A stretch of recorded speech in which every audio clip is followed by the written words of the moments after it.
안녕하세요. 예예승 변호사입니다. 금전거래를 하는 경우 돈을 받기 위해서 다양한 방법으로 채무자의 지급을 보증하려고 하는데요. 그중 한 가지 방법으로 약속어음 공증을 하는 경우가 있습니다. 단순한 채권 채무의 관계일 때는 이 방법을 저는 그다지 추천드리지 않습니다.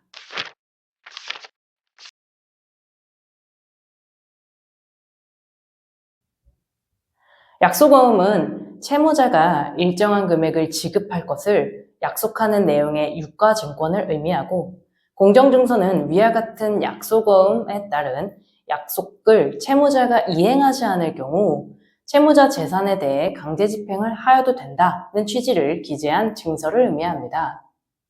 약속어음은 발행이라는 표현을 쓰는데, 발행하기 위한 방법은 문서에 약속어음이라는 문구와 함께 지급인의 이름, 만기, 지급지, 지급받을 자, 발행일 및 발행지, 발행인의 기명날인 또는 서명이 작성된 문서로 발행할 수 있습니다. 차용증을 작성하는 것과 비슷하다고 볼 수 있습니다. 약속어음은 채무자가 금전을 지급하겠다라고 한 날로부터 3년간의 소멸시효에 적용을 받게 됩니다.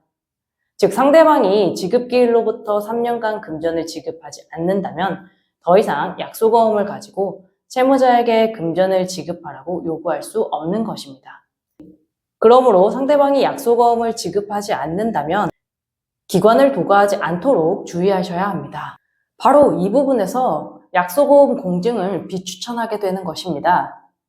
일반적으로 대여금 등 금전거래에서 단순하게 차용증을 작성하면 이때에는 10년의 소멸시효에 적용을 받는데, 단순한 금전거래를 약속어음으로 바꾸어 버리면 소멸시효가 3년으로 매우 짧아지게 되기 때문에 채권자한테 불리하게 되는 면이 있죠.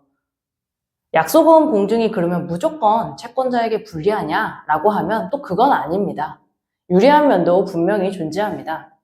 약속어음 공정증서의 경우 채무자가 대금을 지급하지 않는다면 민사소송 등 복잡한 절차를 거칠 필요 없이 곧바로 채무자의 재산에 강제 집행을 할 수 있다는 장점은 있습니다.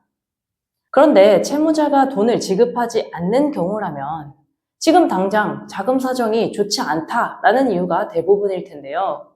그 안 좋은 경제 상황이 3년이라는 짧은 기간 동안 좋아진다면 문제가 없겠지만, 혹시나 그렇지 못하면 그대로 못 받게 될 가능성이 크니까 여러 가지를 고민하시고 결정하는 것이 좋을 것 같습니다. 만약 약속어음 공정증서상 지급기일을 기준으로 이미 3년이 경과되었다는 사실을 뒤늦게 발견하였다고 하더라도 무조건 포기하실 필요는 없습니다. 본 채권의 종류, 약속어음을 발행하게 된 경위 등 여러 가지 사정을 법리적으로 검토해 봤을 때 구제할 수 있는 방법이 존재하기 때문입니다. 쉽게 말하면 예외적으로 약속어음의 3년 소멸시효에 적용을 받지 않을 수도 있다는 것입니다. 그런데 이러한 판단은 정확한 자료 등을 바탕으로 이루어져야 되기 때문에 일률적으로 말씀드리기는 어렵지만, 3년이 지난 나의 채권을 살릴 수 있는지 여부에 대해서 혼자서 미리 포기하지 마시고 반드시 전문가인 변호사와 상담을 먼저 진행하신 후 결정하시는 게 좋을 것 같습니다. 오늘은 약속어음에 대해서 이야기를 나누어 봤습니다. 많은 도움이 되었길 바라며 다음 영상에서 만나요.